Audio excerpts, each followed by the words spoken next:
Reset all settings is often suggested to fix iPhone issues, but what does it really do? In this video, we'll explain what happens when you reset all settings on an iPhone and when to use it. Part 1. What is Reset All Settings on iPhone? Reset All Settings restores iPhone system settings to default like network, home screen layout, keyboard, privacy, location, and Apple Pay, without deleting apps, media, or personal data. Part 2. Difference between Reset All Settings and Erase All Contents and Settings and Reset Network Settings. Reset All Settings restores system settings without affecting apps or data.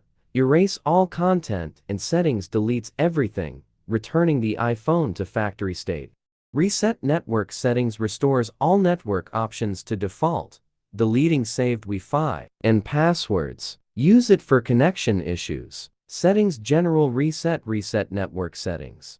Part 3. Things you should know before resetting your iPhone. Use Erase All Content only when selling or discarding. For issues, choose Reset All Settings. Backup data.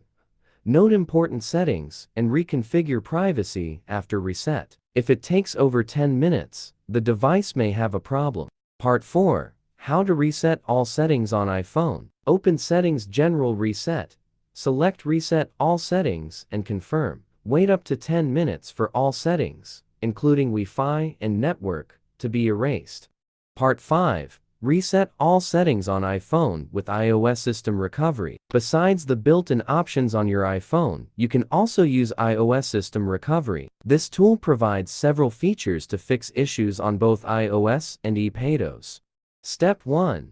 Download the tool by selecting the free download button above. Install and open it on your computer. On the main screen, choose iOS System Recovery, and then click Start to view the available options. Step 2.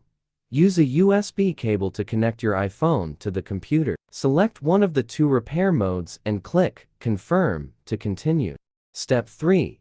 Follow the on-screen guide to put your iPhone into recovery mode. The steps vary depending on your iPhone model. Once your device is in the correct mode, select the repair option to reset all settings. The process only takes a few seconds.